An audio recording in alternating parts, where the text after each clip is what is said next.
pembelajaran kembali ya untuk mata pelajaran biologi. Nah, sebelum kita melakukan pembelajaran, mari kita berdoa terlebih dahulu ya. Boleh kepada ketua kelas untuk berdoa. Baik, sebelum memulai pembelajaran pada siang hari ini, alangkah baik kita untuk memulainya dengan berdoa terlebih dahulu. Berdoa di dalam hati dimulai.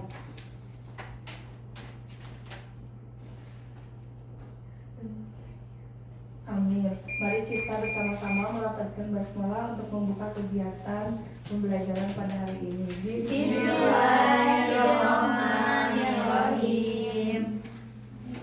Terima kasih kepada ketua kelas yang telah memimpin doa kita pada hari ini ya. Kemudian hari ini apakah hadir semua? Tidak, Ibu. Siapa yang tidak hadir? Banaturan Salsabila Duita. Kenapa tidak hadir? Sakit. Baik, mari kita doakan ya teman-teman kita yang sudah hadir hari ini. Semoga lekas sembuh dan diberikan kesehatan kembali untuk melaksanakan kegiatan sehari-harinya. Amin. Baik, nah pada pembelajaran hari ini kira-kira teman-teman pernahkah kalian membuang sampah? Pernah. Kenapa yang kita harus membuang sampah? Biar bersih. Biar tidak dipakai lagi. Biar tidak tercemar. Betul, membuang sampahnya kemana? Ke tempat sampah. Kalau tubuh kita mau ada membuang sampah gak betul kan? Ada. Apa yang kira-kira sampah yang dibuang? Keringat.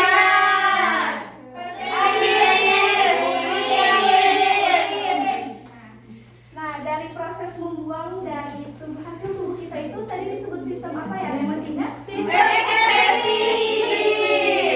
Oke. Nah, jadi pada kesempatan hari ini kita akan mempelajari tentang sistem ekskresi pada manusia. Nah, berikut ada landasan ayat Al-Quran ya. Boleh ada yang mau membacakan? Aku. Baik, Resi silakan dibacakan.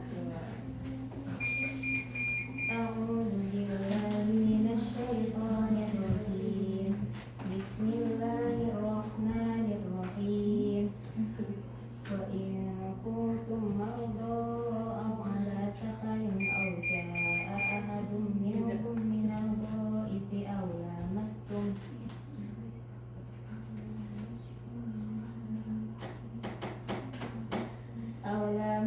nisaa falam tajidu ma'an fatayammamu sa'idan thayyiban famsahu biwujuhikum wa aydikum min ma yuridullahu liyaj'ala 'alaikum min harajin walakin yuridu liyutahhirakum wa liyutimma ni'matahu 'alaikum la'allakum tashkurun.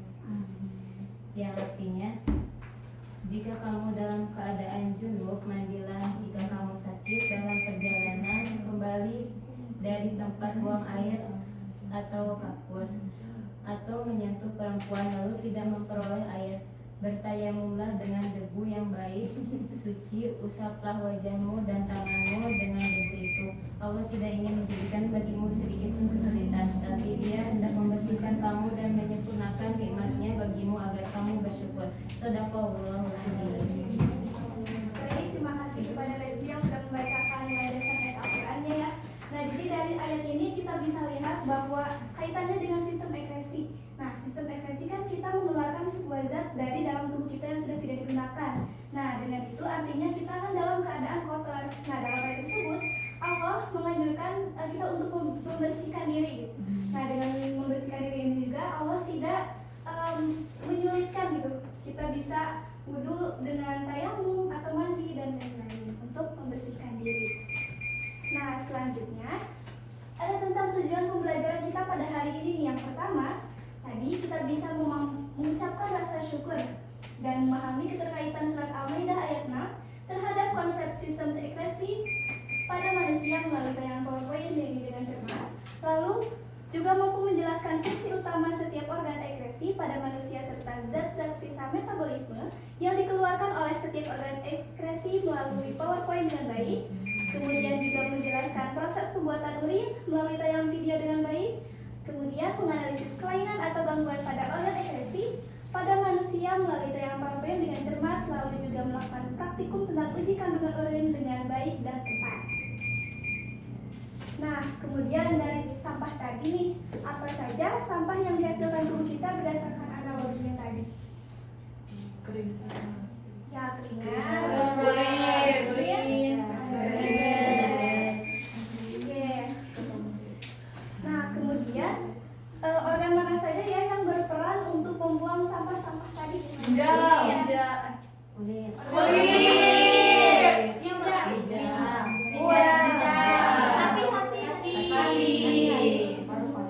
Paru-paru.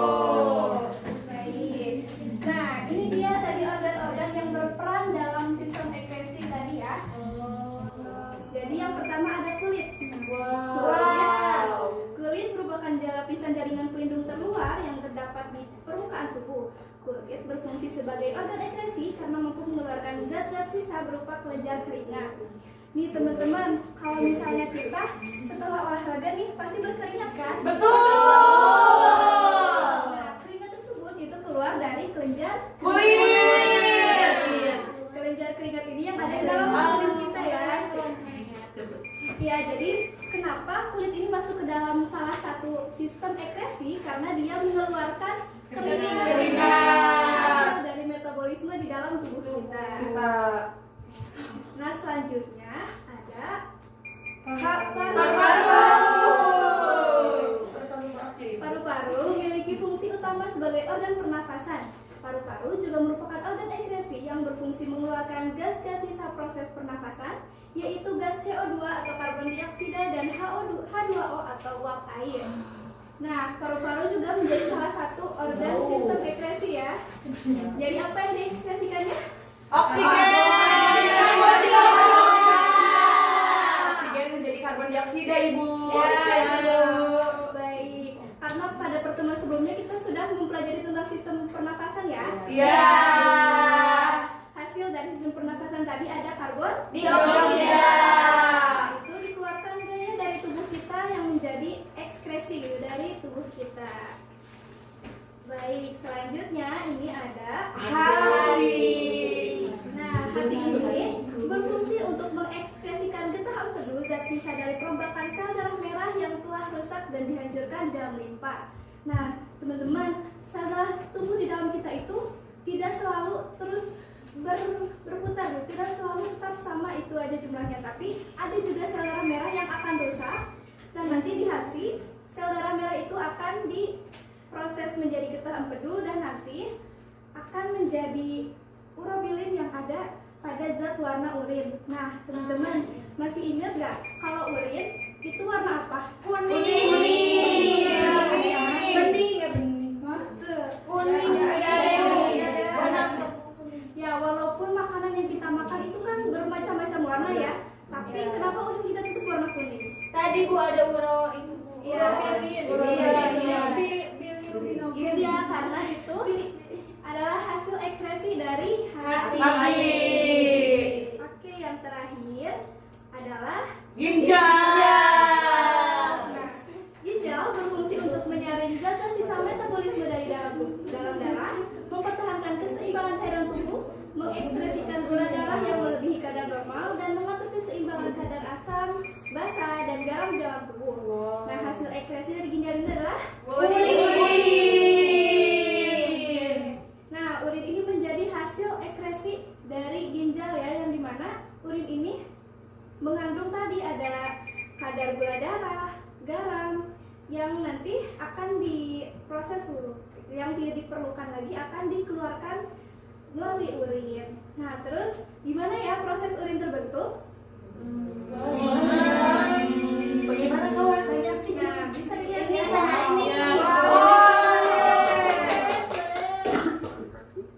Kedua reabsorpsi dan yang ketiga adalah tahap automentasi. Kita akan mengulas satu persatu tahap tersebut. Yang pertama tahap filtrasi. Tahap ini atau disebut dengan tahap penyaringan dimulai dari darah masuk ke glomerulus. Kemudian di sini terjadi penyerapan dan hasilnya berupa darah dan juga protein akan diserap ke baik dan zat-zat yang dikeluarkan berupa urobilin, urea glukosa, air, asam amino, dan beberapa ion seperti natrium, kalium, kalsium, dan juga klor atau disebut dengan urin primer. Di sini akan dikeluarkan masuk ke tubulus proksimal. Di tubulus proksimal, tahap kedua yaitu reabsorpsi atau tahap penyerapan kembali zat-zat yang masih diperlukan seperti glukosa, asam amino, ion kalium, dan juga sedikit gula. Hasil dari proses reabsorpsi ini disebut dengan urin sekunder yang mengandung air, garam, urea, dan juga urobilin sebagai zat warna pada urin. Kemudian urin sekunder akan disalurkan menuju tubulus distal. Di sini tahap augmentasi atau pengeluaran zat yang tidak diperlukan ke dalam urin sekunder. Nah, di sini air, natrium, kolon, dan juga urea masih diserap kembali. Sedangkan sisanya akan dikeluarkan berupa urin sesungguhnya. Nah, urin sesungguhnya ini kemudian akan dikeluarkan dari ginjal menuju ke kandung kemih melalui sebuah saluran yang disebut dengan ureter. Dalam kandung kemih, urin akan disimpan sementara sampai penuh. Nanti ketika penuh, akan memberikan sinyal ke otak dan otak akan merespon dan sehingga kita bisa mengeluarkan dalam bentuk pipis atau kencing. Nah, jadi seperti itu ya proses pembentukan urin. Tadi ada proses apa saja? Yang pertama, Filtrasi.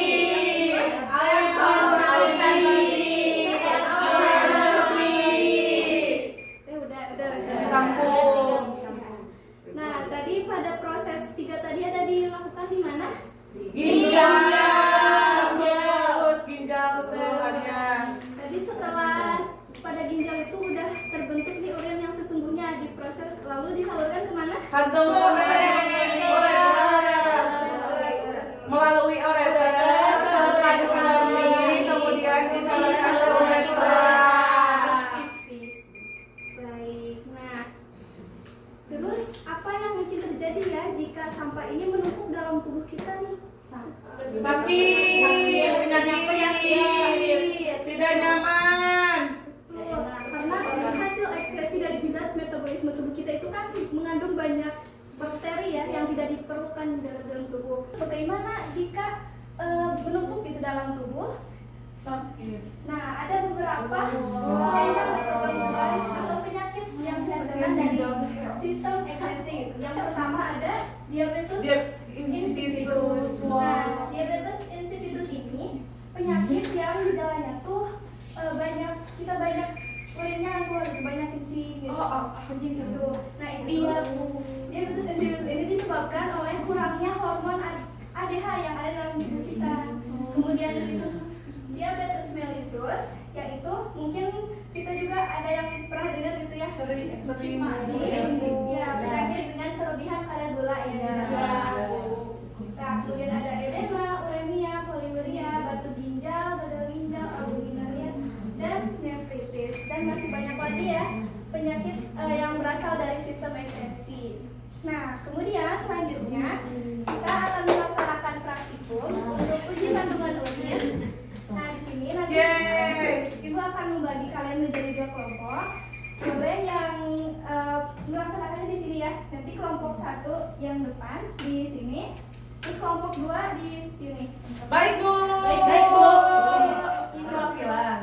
terus semuanya. Ya,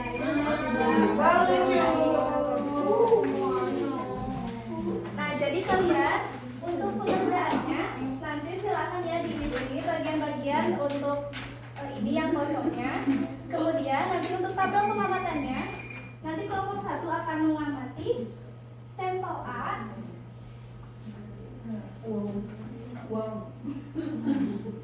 Dan kelompok 2 akan mengamati sampel B.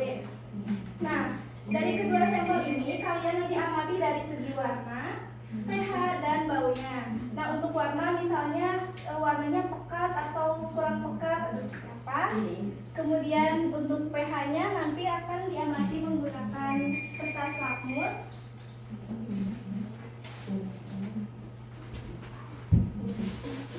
Nah, bolehnya silakan ke Ayo. Baik, silakan diisi dulu ya. Kalau ada kendala bisa langsung ditanyakan. Baik, karena sekarang teman-teman sudah melakukan pengamatan terhadap kandungan pada urin yang telah disediakan. Nah, dari ada yang mau presentasikan nggak dari hasil diskusinya? Aku kita boleh Ibu apa baru satu saja? Boleh perwakilan saya. Semuanya. Ini berarti Bu. Jadi aku boleh silakan kelompok berapa dulu? Ini Dua. Dua. Baik, ini memaparkan hasil dari diskusi dan praktikum kami tadi. Pada gambar pertama itu ada ginjal, ureter, untuk dan uretra. Lalu di sini ada organ pada sistem ekskresi. Yang pertama itu ada ginjal, zat yang diekskresinya itu urin yang menghasilkan urin. Lalu ada hati, di mana sel darah itu akan diekskresikan di hati menjadi urobilin.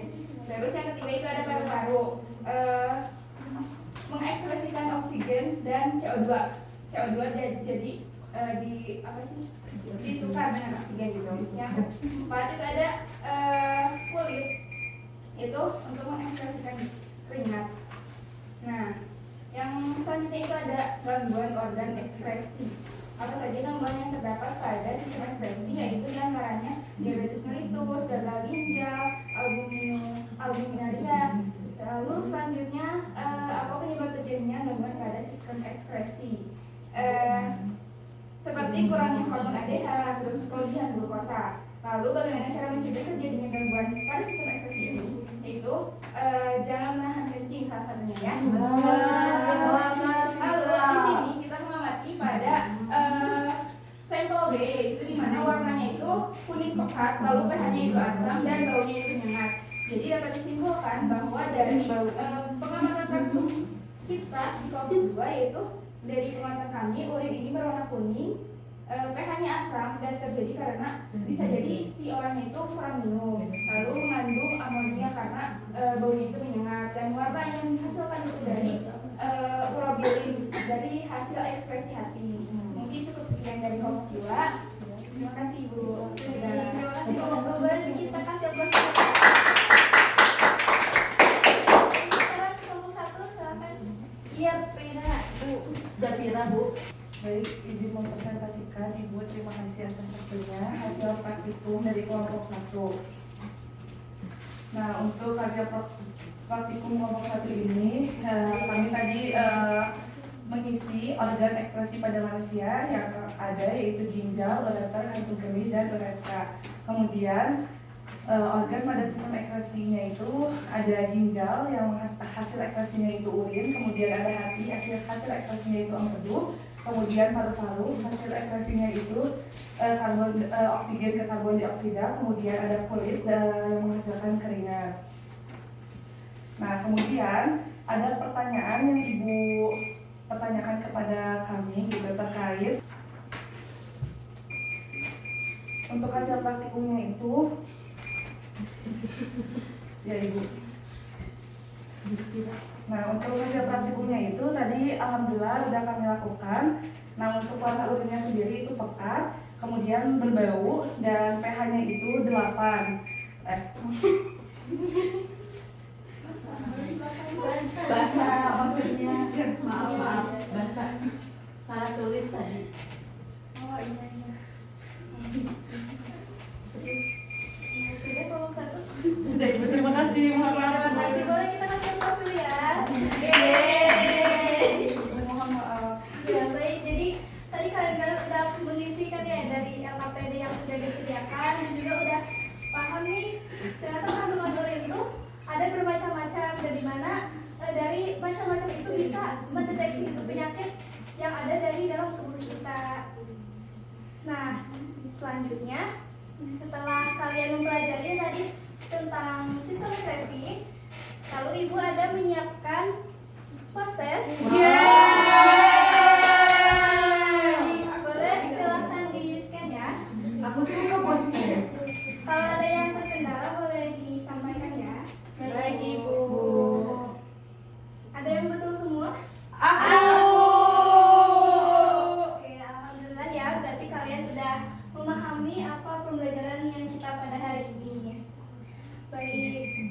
Jadi teman-teman seperti itu ya apa yang kita pelajari tentang sistem ekskresi pada pembelajaran hari ini. Dan Masya Allah, Allah itu sudah menciptakan, mengatur seperti sebagaimanapun proses yang ada di dalam tubuh kita